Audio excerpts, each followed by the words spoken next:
اور میرے جیسی اور بہت ساری بہنوں کی دعائیں آپ کے ساتھ ہیں. انشاءاللہ اللہ تعالیٰ نے چاہا تو آپ اپنے گھر میں خوش اور آباد ہوں گی اور اپنی بہنوں کے لیے بھی بہت کچھ کر سکیں گی. ہمارے ساتھ کالر ہیں, ان کو شامل کرتے ہیں. ہیلو, السلام علیکم. السلام علیکم. وعلیکم السلام میڈم. وعلیکم السلام. جی, کون بات کر رہے ہیں؟ مشتاق بول رہا ہوں لاہور سے. مشتاق بات کر رہے ہیں لاہور سے. جی باجی. کیا کہیں گے مشتاق صاحب؟ جی باجی, کیا کہنا چاہیں گے؟ کیا بہنیں بوجھ ہوتی ہیں؟ نہیں, میں آپ کو نہ داد دیتا ہوں, آپ میں اتنا حوصلہ ہے جو آپ اتنا کچھ سن سکتی ہیں. دوسرا, قرآن میں جو عورت کے لیے مقام رکھا ہے نا, ہمیں وہ رہبری جو ہے نا سب سے پہلے اس کی طرف نظر رکھنی چاہیے, کیونکہ اللہ تعالیٰ نے نا صرف عورتوں کے لیے اتنی لمبی ہے سورۃ النساء نازل کر دی ہے. اس پہ عمل کر لیں تو ہمیں کسی راستے میں بھٹکنے کی ضرورت ہی نہیں. مشتاق صاحب, آپ بہت اچھے انداز سے پروگرام میں شامل ہوئے. سورہ نساء کا آپ نے تذکرہ کیا.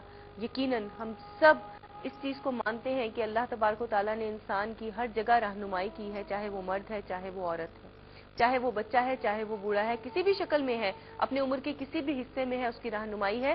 لیکن ایسی بہنیں کہ جن کو ہم اپنے گھر میں نوکرانیاں بنا لیتے ہیں, ایسی بہنیں کہ جن کے جائیداد کے لیے صرف ہم اپنا منہ کھول کے بیٹھ جاتے ہیں اور کوشش کرتے ہیں کہ کسی بھی طرح سے ان کو دبا کے ان کی جائیداد ہم اپنے نام کر لیں, چاہے وہ غربت کے دن کاٹ رہی ہوں, جھونپڑی میں رہ رہی ہوں اور آپ محل میں زندگی گزار رہے ہوں تو آپ کے ماتھے پہ پسینہ نہیں آتا. یہ ان بھائیوں کے لیے آج میں بات کرنا چاہ رہی ہوں کہ ان بہنوں کے لیے ہمیں کیا کرنا چاہیے. کیا کہیں گے مشتاق صاحب آپ؟ کال ڈراپ ہو گئی. مشتاق صاحب بہت اچھے انداز سے پروگرام میں شامل ہوئے اور اللہ تعالیٰ مجھے اتنا حوصلہ دے. دعا کیجیے گا مشتاق صاحب کہ میں اپنی بہنوں کے ان تمام مسائل کو حل کر سکوں, صرف سننے کی حد تک محدود نہ رہوں. ہمارے ساتھ ایک کالر ہے, ان کو شامل کرتے ہیں. ہیلو, السلام علیکم.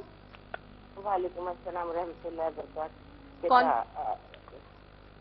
جی, کہاں سے بات کریں؟ کون؟ اماں. جی, کیسی ہیں اماں آپ؟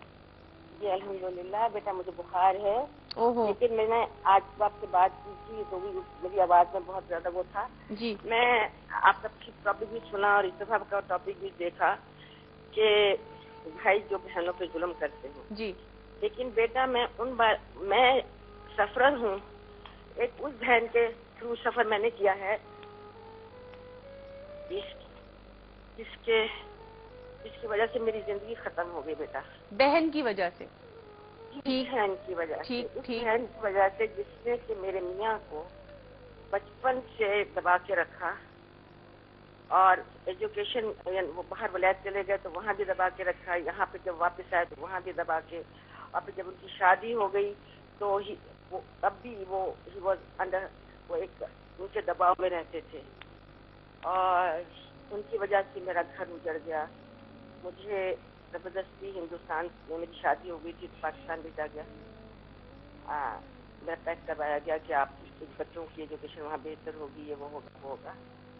And I was a single parent میں نے بچوں کی شادیاں کی, میں نے بچوں کو پڑھایا لکھایا, اور پھر اس کے بعد دوبارہ میں جب 98 میں یہاں آئی, 94 میں, تو بیٹا ان کو بھائی میں میری نند, اور انہوں نے ہمارا بہت جائیداد سے بیٹا پورے پر قبضہ کیا ہوا. انہوں نے پورا جو قلعہ ہے ہمارا, ایک قلعہ ہے یہاں ریاست کی پرانی, اس پہ قبضہ کر لیا ہے انہوں نے. میرا بیٹا کا حق سارا کھا لیا. میرا ایک بیٹا ہے اور ایک بیٹی ہے بیٹا. اچھا اماں, آپ کی طبیعت ٹھیک نہیں ہے, تھوڑا سا اپنی طبیعت کا بھی آپ تھوڑا سا خیال کیجیے. بیٹا میں مر جاؤں گی بیٹا. اللہ نہ کرے, اللہ نہ کرے اماں, اللہ نہ کرے. اللہ اماں آپ اس وقت میرے قریب نہیں ہے, ورنہ میں آپ کو بہت سارا پیار کروں. میں اس وقت بہرحال اللہ تعالیٰ آپ کو زندگی دے, صحت دے. آپ ہماری وہ کالر ہیں کہ جس نے ہمیشہ ہماری رہنمائی کی.